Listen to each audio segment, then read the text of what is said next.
अस्सलामु अलैकुम। अल्लाहु अकबर ला इलाहा इल्लल्लाह वल्लाहु अकबर वलिल्लाहिल हम्द। सामीन, 9 ज़िलहिज्जा और 6 जून है। आज की ख़बरों की शुरुआत मक्कतुल मुकर्रमा से शेख मिक़दाद अस-सय्यद की तिलावत कलाम पाक से की जा रही है।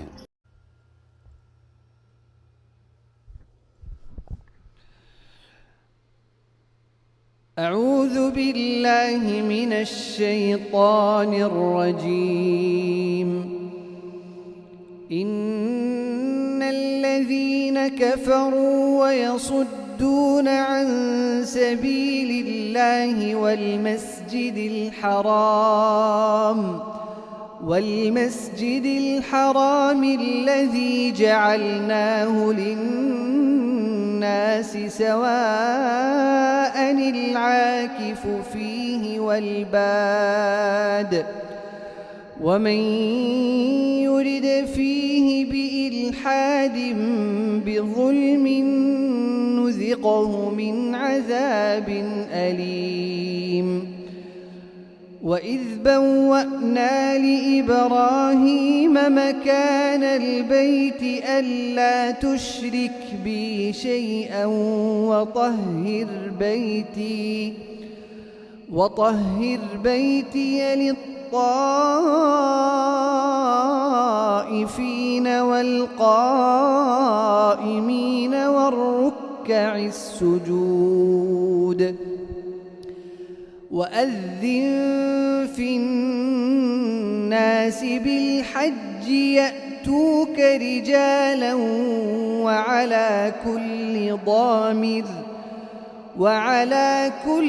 ضامر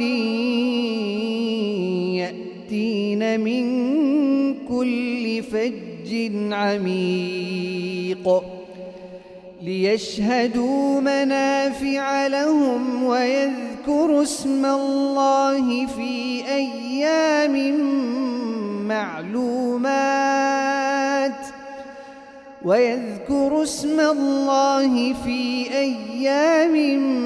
معلومات على ما رزقهم من بهيمة الأنعام فكلوا منها وأطعموا البائس الفقير ثم ليقضوا تفثهم وليوفوا نذورهم وليطوفوا بالبيت العتيق.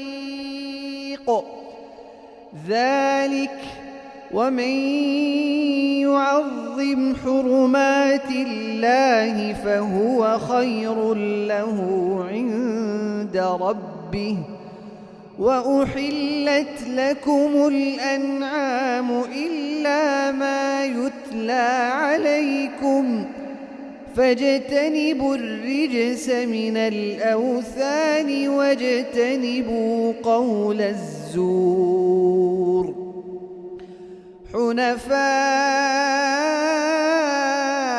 لله غير مشركين به ومن يشرك بالله فكأنما خر من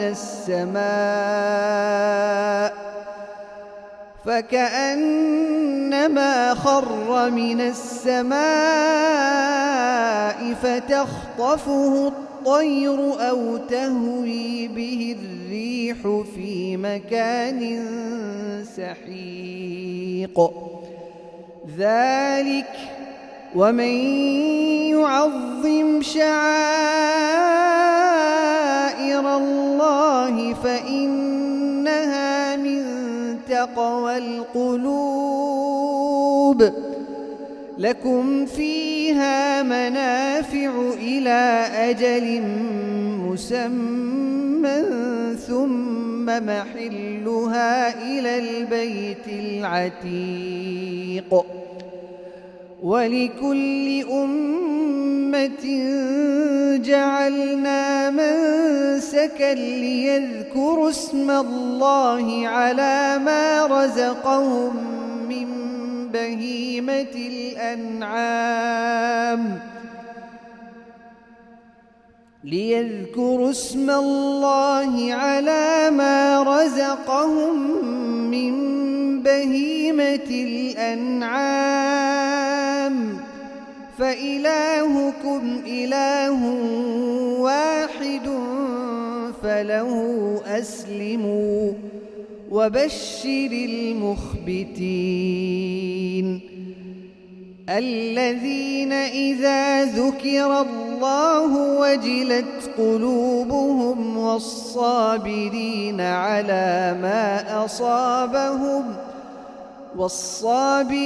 على ما أصابهم والمقيم الصلاة ومما رزقناهم ينفقون والبدن جعلناها لكم من شعائر الله لكم فيها خير فاذكروا اسم الله عليها صواف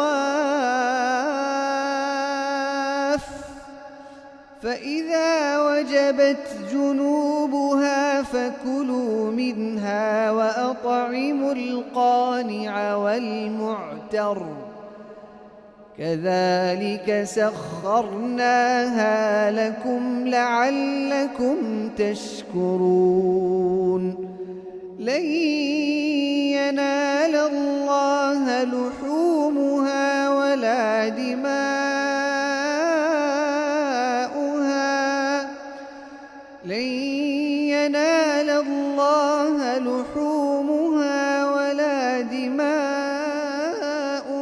ولكن يناله التقوى منكم كذلك سخرها لكم لتكبروا الله على ما هداكم وبشر المحسنين